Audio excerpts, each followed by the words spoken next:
Good morning, everybody, and welcome to another episode of the Roundtable here at mycountylink.com. As once again, we take a look at what we feel are interesting topics involving not only Greenville and Darke County, but also West Central Ohio. Alex Warner here, Mike Stiegel on my left, Galen Blosser on my right, and with us today we're honored to have the Honorable James Buchy. And Jim, this is your third time on the Roundtable, if I'm not mistaken, and they haven't banned you from the air yet. So I guess we'll try it one more time here. Anyhow, glad you folks could join us out there today. We're going to take a look at a topic that's really been in the forefront, especially in northern Darke County and particularly up in Mercer County. And Jim, we're talking avian flu and some of the things that have been going on up there, since around before Christmas even, if I'm not mistaken. So why don't you just give us a brief intro, and then I'm sure we'll have plenty of questions to throw your way. Sure. Well, a lot of people have been asking and wondering what is the genesis of the flu. And it goes, and interestingly enough, it started in China in 1996. And for several years, it was in China, then it got out of China and into other Asian countries. And then over a period of time, it ended up in Africa and Europe, then Canada, and in 2021, it got into the United States. So now, are you talking this variation of the avian flu? I'm talking about this variation. Now, there are currently two variations that we know of, and the second variation that showed up is in dairy cattle right now. That's where it started. Okay. And but that's the genesis of where the flu started and how it got into the United States. And then, of course, in Darke and Mercer County, we have a lot of birds between laying hens and turkeys, pullets, and a few broilers. There's probably 22, 24 million feathered friends around here. All right. Or that's what it was. That's what it was. That's what it was, and obviously not. We have been just really hit very hard, and so that's and I can give you some statistics. Since December 14th, there have been 14 million layers that have been euthanized because they had the flu. Wow. There have been around a million pullets. Now, pullets are, of course, the hens that lay the chicks to produce the next set of hens, and then the hatcheries, and then we've had close to 500,000 turkeys now that have been euthanized in Darke and Mercer County. Now, just to give you a flavor, in the country, we've had 150 million combination poultry species that have been euthanized. So you're looking at roughly a third of that in Darke and Mercer County. Yeah. That's how strong it is. And I mean, it's just, and it's very damaging, not only to our economy, but look at the human damage it's doing too. Right. It just ripples out. You talk about that too, and they talk about the price of eggs right now. Tell you, when you take that many layers out of production, that's a huge impact, because you can't just turn that around within a week's time to replace that many birds. It's going to take a while. It's going to take a while to bring that back up. Well, here's what just the eggs in Darke County and Mercer County have cost us around $800 million in revenue. Lost revenue. I'm not surprised at that. Yeah, and here's a couple of weeks ago, we had a big farm south of Eldor. It had 3 million hens in it, owned by Cooper Foods. Yeah. And they got it, and they ended up having to euthanize them. See, the way the process works, when the chickens start to show sickness, they call in the High Department of Agriculture inspectors, and they test the birds to see if they have the flu. And if they do have the flu, then they order them euthanized. And it's all or none. I mean, it's not just one or two. It's the whole flock. Now, that's a fact. And so when you get a big operation like that, but here's what happens too. You get a false positive. They tested positive, and then but they didn't show signs. They didn't start dying off, and they were still laying their eggs and eating normal and everything else. And so USDA calls the shots. This all goes back to Washington. Okay. And because ODA follows the rules out of USDA. And so what happened, it made the case, since the birds aren't sick or showing signs of having the flu, even though they tested positive in one barn, would you let us process the eggs? So USDA signed off and said, okay, you can process the eggs, meaning Cooper Farms has a breaking operation in Fort Recovery. They make liquid eggs and they pasteurize eggs. So USDA agreed to let them take the eggs and pasteurize them and turn them into liquid eggs. Well, by the time they got set up to do that, the birds got sick. So they weren't able to do it and ended up euthanizing them. But that particular one, they lost 1,700,000 dozen eggs. That's 20 million eggs. Yeah. That they had to destroy. And you see, the reason they made them destroy the eggs is because of fear of having the flu on the outside of the eggs. Okay. The eggs, and by the way, bird flu under normal conditions is the effect to humans is very low. In all of this process, there's only been 69 people in the United States that have contracted the bird flu themselves. But we do have one in Mercer County. Yeah. Mm-hmm. And how that happens is in the disposal process. Well, can you imagine 3 million birds in a pile? Oh my God. That's a big pile. I was going to say, you have to be in contact. Yeah, you have to be in contact. Here's what happens. And when the USDA orders the birds euthanized, then they have to sterilize the entire property. And it has to be cleaned for sterile with none of the bacteria on the property for a period of time before they will let that operator repopulate. Well, in the meantime, making laying hens is not like making Chevrolet. No. It takes time. And here's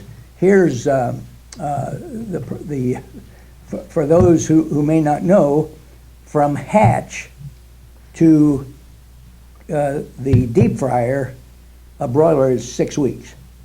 Yeah. From hatch to stomach. Turkeys hatch 14 weeks for hens, hatch to 22 weeks, up to 22 weeks for toms. For laying hens, hatch to 2 years. Hens can lay eggs for 2 years. So you see, and here's what happens nationwide. You can see of all the birds that have been euthanized, 29% have been turkeys.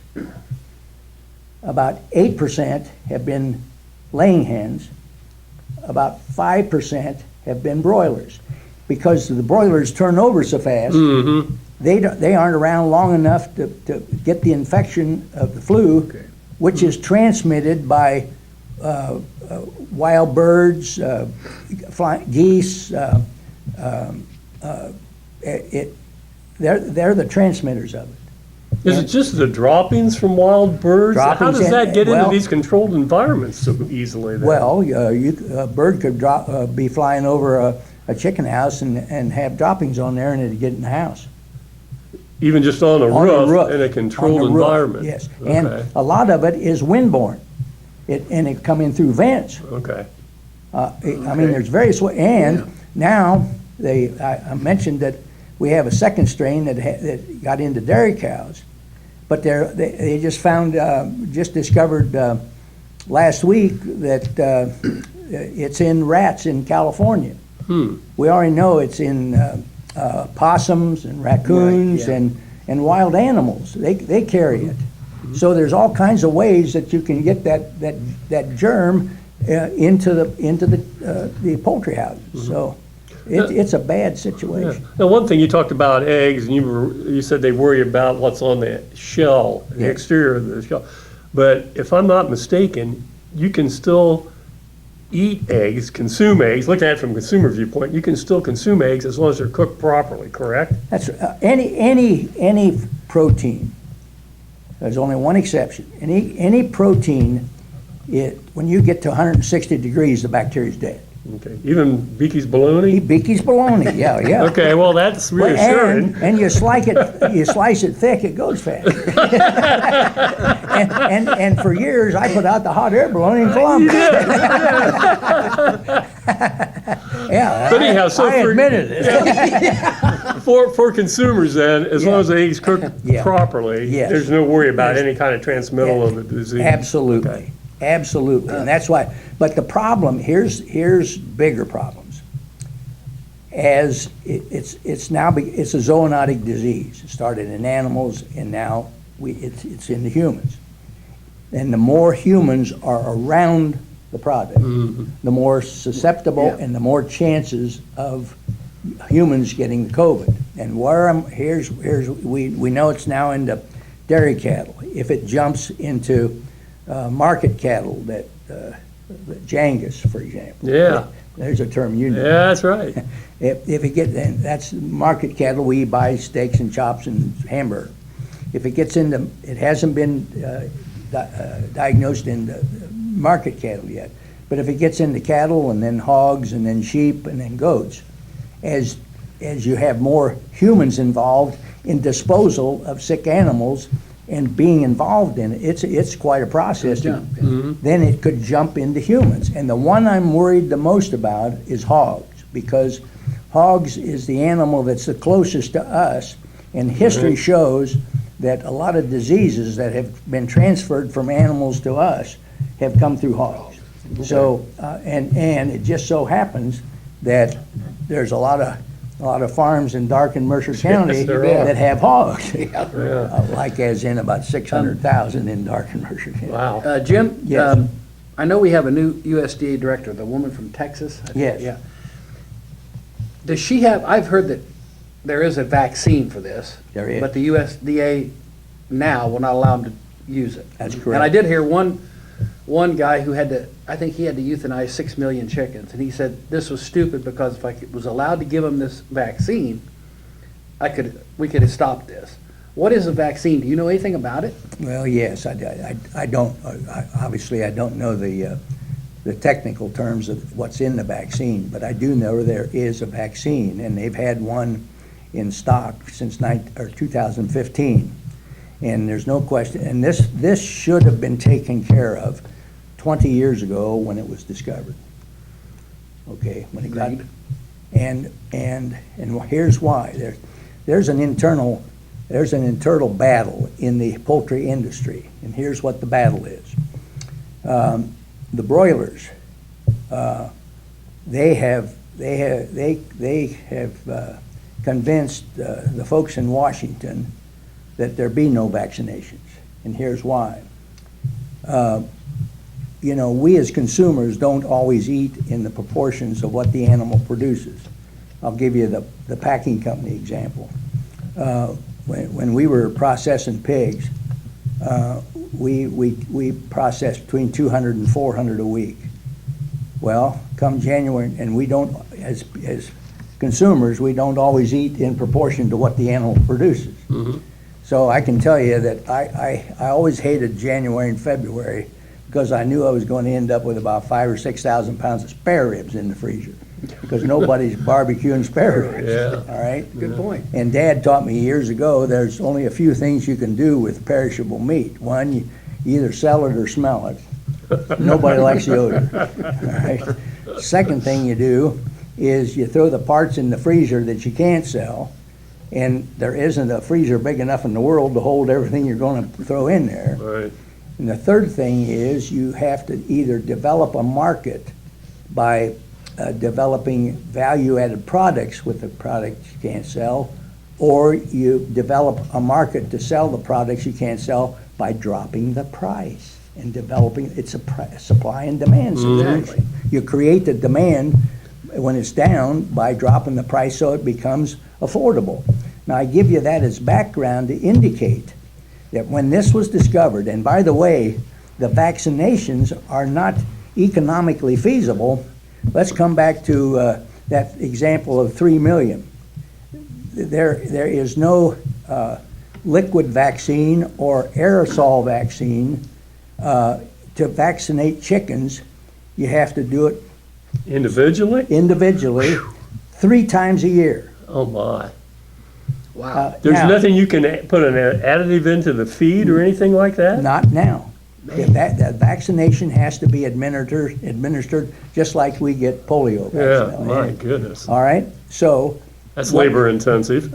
yeah, so obviously, what should have been done is they should have had the pharmaceutical companies doing the research to develop the vaccine that worked, that would go into water or aerosol and economically feasible to get the job done. It hasn't been done, but now it's because of the mess we've got, it has to be done.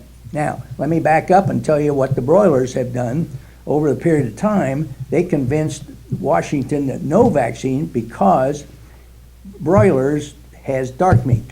Yeah. And white dark was meat white. does not sell. Okay. The much, demand yeah. for dark meat is not as much as it is for white meat. Okay, so they had to develop markets for it. Well, they export the dark meat, and the customers that the broiler industry has for dark meat don't want it vaccinated. And because the vaccination will go into where the drumsticks and thighs are. Okay, and so consequently, because they have that set aside, not having to be vaccinated, they get more money for the dark meat, which is the lower cost meat. Right. Now, I'm going to tell you that, and I have sent this message to the goat folks out east. The solution is, okay, so you can get a higher price and you can sell your dark meat across the pond by not having it vaccinated. And here, vaccination it isn't harmful to health, anything of the kind. Nope. Okay, my solution is, okay, let the turkeys and the hens vaccinate. When they get a vaccination that is workable and economical, and broilers, you don't have to vaccinate, but if your customers don't want product from other species that are vaccinated, you've got to come back to square one and develop a market. You either take that dark meat and develop value-added product, or Okay. you drop the price, and this is where it comes down to an America First issue. This would be one of the best ways that you could address food inflation by having a more economical protein on the plate for people that they could afford. Good idea. And That's a real good idea. and I've done that. And then I've suggested that when the vaccine is available, that Ohio become a pilot state, because the vast majority of poultry and hens and turkeys are in Dark and Mercer County. County, right. All right, we have a broiler industry. We have two big companies up in northeast Ohio. Northeast Ohio. And then in the Canton-Akron area. Okay, so I have had meetings with, and by the way, I want to give a big kudos to our state representative Angie King and our state senator Susan Manchester, and right south of us, Representative Rodney Creech, who's chairman of the Ohio House Agriculture Committee, because we've had quite a few discussions about this. And they took the ball and they met with the governor and Brian Baldridge, director of Ohio Department of Agriculture, who is a great guy, by the way, and he's a 7th generation farmer from down in southern Ohio, who understands the mission of food safety at the Department of Agriculture, but he understands the industry. So he's been very fair and very firm, and he's been very good throughout the whole process, as is Governor DeWine. They all met along with the state veterinarian, and then they had the discussion and made a recommendation to U.S. Senator Marino, U.S. Senator Houston, and our congressional delegation. I've had meetings with our Congressman Warren Davidson about this, and they have supported, when things are right, to make Ohio a pilot state, to let the poultry in the western Ohio be vaccinated, the poultry in northeastern Ohio, the broilers, not be vaccinated, Oh, yeah. and see what happens.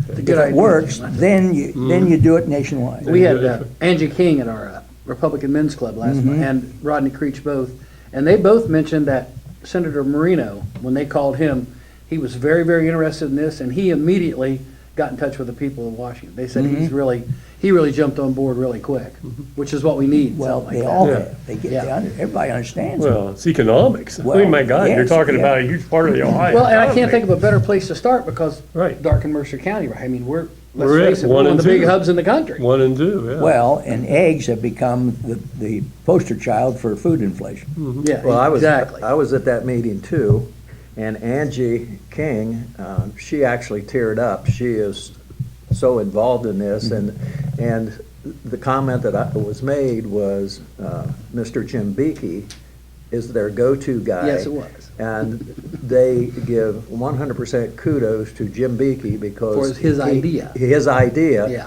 And even said that this could possibly, Jim's idea could get to President Trump. Yeah. So that'd be great. You know, you talked about how this has been around. I remember at a Rotary Club meeting, man, this had to have been at least 15 years ago, where we had a representative from the Darke County Health Department came in and gave a program on avian flu, bird flu at that time. And this is, Yeah. 15 years ago. And, the warnings were there of this, that, and the other. And here we are 15 years later or so. And In bad we're shape. right back in bad shape again. Galen, and I mean, we can go on. You Oh, got yeah. tremendous information. We'll come. You brought up a subject about drones. Yeah, that was brought up in that meeting too, that there are drones 7 foot wide that are hovering over these birdhouses, maybe 35, 40 feet. When they go to chase them, the sheriff, they're real quick and they get away. And they mentioned that after they see the drones over them, within a few weeks, there's the bird flu, and it starts at the top level and works its way down. So I don't know if there is anything to that, but that was brought up.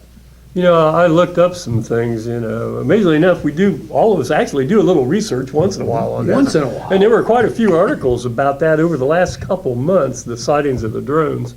And both the sheriff's departments, both in Mercer and Darke County, haven't been able to quite make a connection between those two, but it's out there, the rumors, what's going on? Jim, what have you heard? Is that, if somebody could spray an aerosol type of thing, if they were actually out to, damage the poultry industry or not? Well, yeah, there's a certain segment of society that would like to eliminate animal and protein from the diet. Sure. Okay, so that definitely is a consideration to be learned, or to be watched, and that's what they're looking for all But if when there's a vaccine and the flu, and we take care of eradicate the disease, drones go away just like everything else. That's the solution, is to get rid of the disease. Then you don't have the problem. Right. Jim, do you have any idea, have you ever heard, I know we've had this vaccine for a while because it came from Europe. Europe's been using it a long time. How long is it going to take to go from individual injection, do you think, until they find something workable they can put in the water, food, Feed, whatever? right.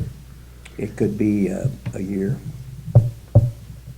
They're working on it pretty hard. I believe there's a lot of emphasis on getting there, but it could be, Have you met the new USDA director yet? I have not, U.S. Secretary of Agriculture. I have not met her, but I understand that she's very qualified for the job, Yeah, I've heard a lot of good things about Yeah. her, I didn't know. and hopefully I'll get a chance to meet her. Well, if you're saying it's We'll all going will. to take up to a year to get a vaccine tested, approved, and then I think that's a tremendous idea on the pilot program. I think you have the two the groups there, one with and one without, and then see what the results are of that. What do we do in the meantime here? I mean, is this going to hang around? Is it going to be, something we have to deal with for an extended period of time now? Yes, sir. And I want you to know that here's something else. I told you 29% turkeys are responsible, are 29% euthanized, and 8% layers, and 5% broilers, and 6% others. The other 50% has come from backyard flocks in the country. Because they're exposed. They're exposed, and they don't, and people who have chickens in the backyard do not have the biosecurity that the producers of the product have. And so I encourage people who have an interest in wanting to have your own poultry in the backyard, don't do it. Yeah. It's half the problem. Jim, you told me once, I don't know, several years ago, because we were talking about this, and you said part of the problem is with people that do grow their own. They want to take us back. A lot of these people want to take us back to the 1930s, where everything was, Right. Free range and all that stuff. You think it was totally wrong, totally ridiculous to do that because of the spread of the flu and stuff like that. Well, yes, I mean, where we are today, and of course that we're into the big discussion now, and with Robert Kennedy Jr. being the new director of HHS, and he make America healthy again. We've become a lot unhealthier since that time that you and I have had those conversations in the past. So, from a food safety standpoint, the product we produce today from a bacterial standpoint is a whole lot cleaner than what we were doing 50 years ago. Yeah. Absolutely. Okay? And a lot of it has to do with organic products where the main fertilizer is poo. Yeah. It's true. And that all I'm saying is that because of the fact that we are not as healthy because of our lifestyles today as we were 50 years ago, that there's a lot of, we have to approach food health from a frontal assault all the way around. Totally agree Yeah. with that. Yeah. And we'll make it better. I last week had the privilege, last week was National FFA Week. Yes. And all the schools have events during that week to teach people what's going on in the FFA world. Well, Versailles, of course, which has the #1 FFA chapter in the country, they always have a big week, and every year the culmination of it is an omelet breakfast on Saturday. Oh. Well, then Saturday, of course, was that, and they've served over 700 omelets that day, all right. But they had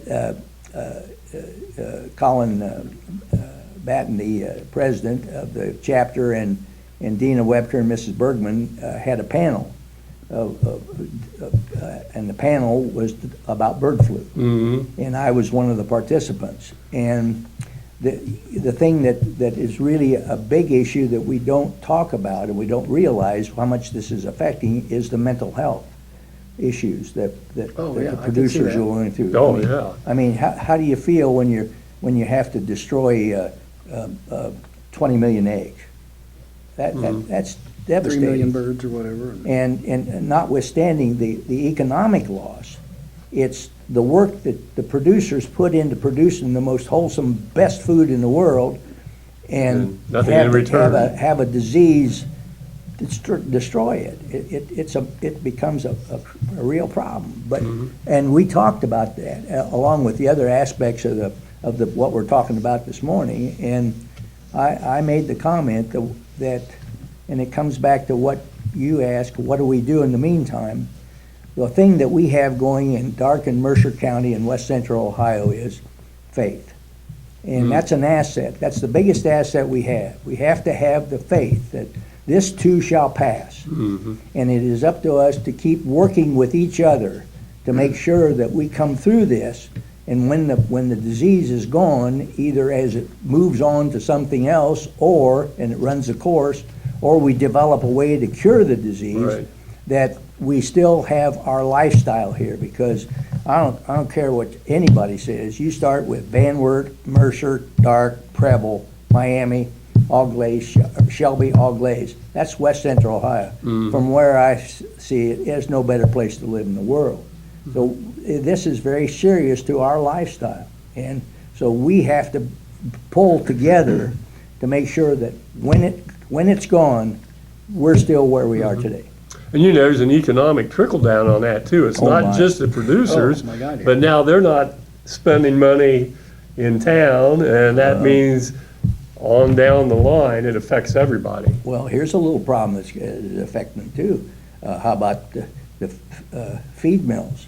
Yes. Yeah. How about the vet services? How about this? The whole Backs And up. here's another little thing that's happening. The hatcheries now, because it takes 6 to 9 months from the time the disease is diagnosed until they can repopulate, okay? The hatcheries are now starting to get backed up on laying hens, ready to start going into houses Yeah. for Yep. production. What do you And do now with them? They're starting to lay Yeah. eggs. Yeah. Hey, you know, something, It's all the above. None of it's good. something I think people out there would want to know too, and it just off to the side a little bit. When they euthanize an entire flock like that, they seal the plant in what, chlorine gas, or what do they use for the euthanization process? And then what do you do with the carcasses? Well, yeah. Burn Well, a lot of them are hauled away and put in, destroyed in digesters and various methods of Incinerators. incineration, what have you. But you're left with the residue, and that has to be land applied, Yeah, okay? exactly. And they put it in rows, and those rows have to be turned, and that's where the human aspect Contact, comes in. yeah. Yeah. Do they Contact. knife that in then, or just spread it and then Yeah. till it in, or how's that? All the above, And then what do they use as far as euthanizing the birds? Is that a gas? I assume. pretty it- much so. Yeah. I know some of the most fascinating conversations you could have was talking to J.D. Weaver or talking to Tim now about the egg business. When they're making money, they're making it. When it's like this, they lose it in buckets too. It's called farming. Yeah, it's called farming. Yeah, it's, Yep. Jim, correct me if I'm wrong, but, you know, we hear on ads all the time about veterans suicide. My understanding is that the suicide rate among farmers right now has increased. yes, sir, Is that a true fact? yes, sir. And it's, Yeah. go ahead. Why is that? Well, it's the stress of the, now, I will say that in this area, I don't think it's like it is in other areas. That's where I come back to emphasize faith. Yep. I think you're right. One of the panel of participants is in the mental health issue, and she indicated in her remarks that she has, her business has increased because people are coming to her for assistance. And she mentioned one family where one of the family members was bringing all the others in one at a time and getting help, counseling help like that. And I said, my comment was, my guess is that person and that family is in mass every Sunday. You see, that's what I'm talking about. We all have to work together to do whatever we can to keep people focused and with hope. And it's our Yeah. faith that's going to keep us there to have that hope, so that someday this will be history. And you know, I think those are key words: faith, hope, and then you have to be optimistic. Yes. You have to look for the good in everything, and just know that hey, we've weathered stuff in the past, and like you said, this too shall pass. This too shall pass. Yeah. Galen, Mike, any final questions I as we just want wrap to thank things Jim up? for everything he's ever done. And I remember calling him when I was a commissioner and asking for his advice on stuff, and I've never had any better. He's a good man, and I'm proud to call him my friend. One other thing, Jim, and I think I'm right on this one too. The reason you're where you're at and was in politics was because of your dear friend, Bill Thunderberg. Yes, sir. He was the one that talked you into getting into politics. So just give a shout out too. Yeah. Yeah. I stumbled into it. We all kind of do that, we. As long as you don't stumble out of it, that's the main thing. Thanks for your kindness. Yeah, well, hey, Too kind. thanks so much, Jim, for coming in and sharing information that people out there need to know. And like I say, there is room for optimism and hope, and Oh, yeah. like I say, keep the faith. Keep the faith. Keep the faith. Anyhow, glad you could join us here today. So on behalf of Mike Stiegel and Galen Blosser, Alex Warner, and Jim, thanks again for coming in. The Honorable Jim Buchy here, and then Nick Schmidt behind the camera as always. Hope you enjoyed today's discussion, and we'll have more of them in the future here as you watch the roundtable here on mycountylink.com. So long, everybody.